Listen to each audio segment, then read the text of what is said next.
By the end of this lesson, you should be able to write valid arithmetic expressions, declare variables, and identify data types. Okay guys, now, you remember the last time we used an expression to write a program that would convert 50 degrees Fahrenheit into degrees Celsius.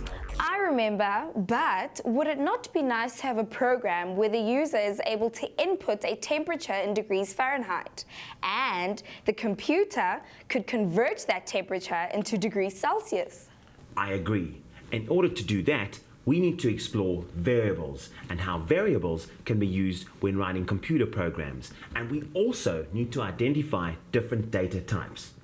So tell me, what do you understand by the word variable? Well, surely variables are things that can change or vary, right? Correct. And mathematically, we represent variables with letters.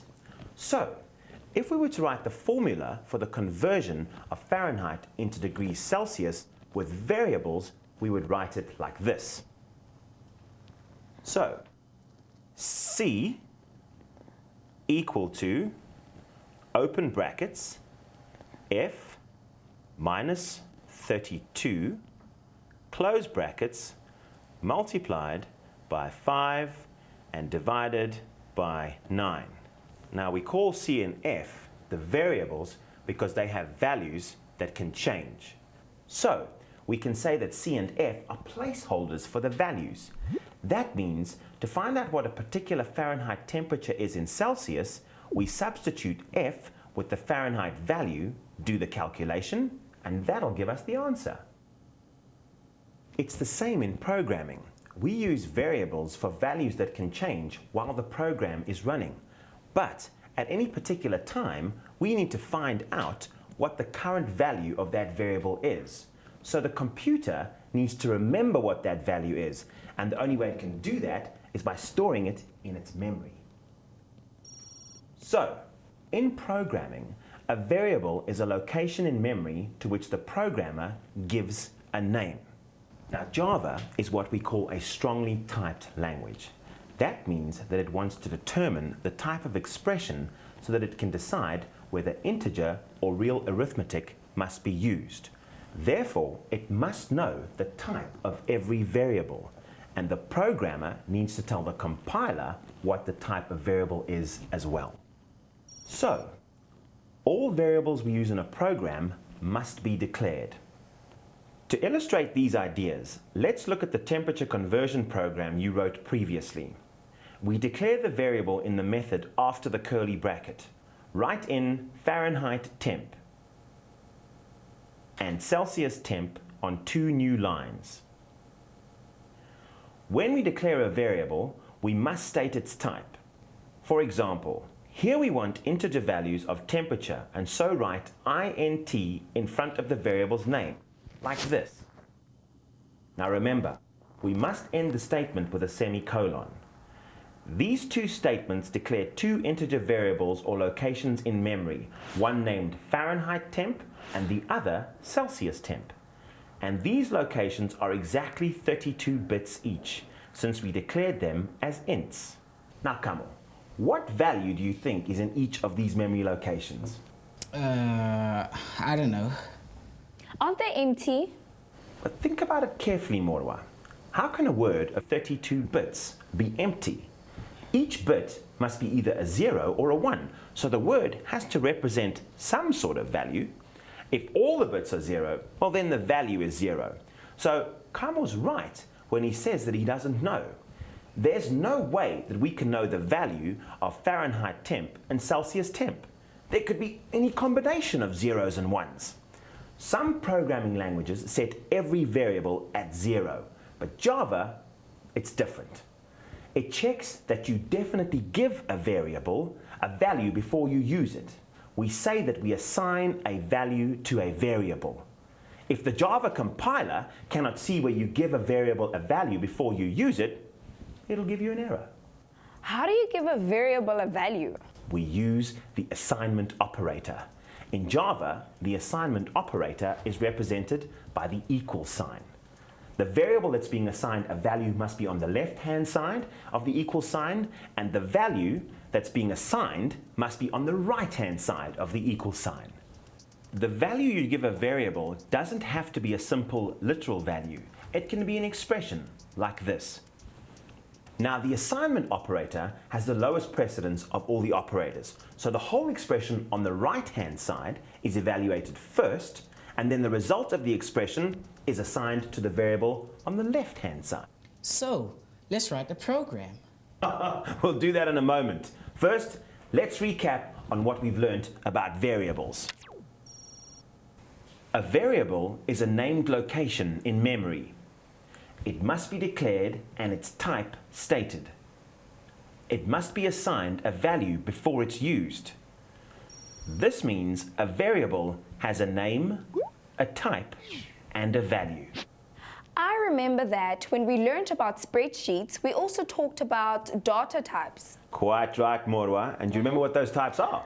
They're numbers and text. And logical types. In Java, we have what we call primitive types and reference types.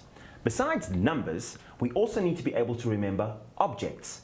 Then we use reference type, but you know what? We'll talk about those a little bit later. For now, let's concentrate on the primitive types. Java has integer types, floating point types, and a logical type called Boolean. This is a table of Java primitive types. It has 4 integer types: byte, which is 8 bits, short, which is 16 bits, int, which is 32 bits, and long, which is 64 bits. Integers are stored in the 2's complement representation. I remember that from the data representation lessons. Floating point numbers are stored as exponents, and Mantissa is the word I think you're looking for. And do you guys remember the types of errors you can get? Rounding errors and overflow errors. Well done, Morwa. Now, the easiest floating type to use in Java is the double. It has 15 significant digits. So, we should be fairly safe from rounding errors if we stick to doubles. Remember, rounding errors do not apply to integers since they represent whole numbers exactly. The easiest integer type to use is int. It has 32 bits. Notice its range. Most of the time, the values we will use will fit into 32 bits and we won't have any problems with overflow. But if we need a larger integer type, we can use the long type. Besides double for floating point and int for integer, we will also need the char type for characters and the Boolean type for logical values. Characters in Java use the Unicode character set, and each character is 16 bits. Notice that char is listed under the integer types, and a Boolean variable can only have a value of true or false. But enough of the talk. Let's get back to our program. Now, we've already declared the variables Fahrenheit temp and Celsius temp and given them a value. So next, we need to rewrite the system.out.print statement.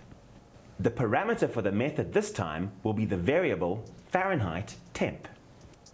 Type system.out.print.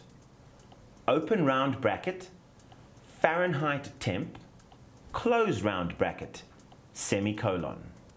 Now, we take out the 50 but leave the space in the string in the next system.out.print statement. Then, there's one more change. Replace the expression in the next system.out.print statement with the variable Celsius temp. Now, it's time to save, compile, and run your programs. I get exactly the same output again. That means your program's correct, Morwa. But I would still like my program to convert any Fahrenheit temperature to Celsius. Well, as I said in the beginning, to do that, we need a value input from the user. In the next lesson, we will learn how to input data from the user. We'll start by changing our greetings program to input the user's name, and then we'll greet him using his name. And right now, it's time for your task. Your task today is to write a program called Triangle Area that will calculate and display the area of a triangle with a base of 60.5 and a height of 45.2. Make sure you declare variables for the base, height, and area, and let them all be of type double.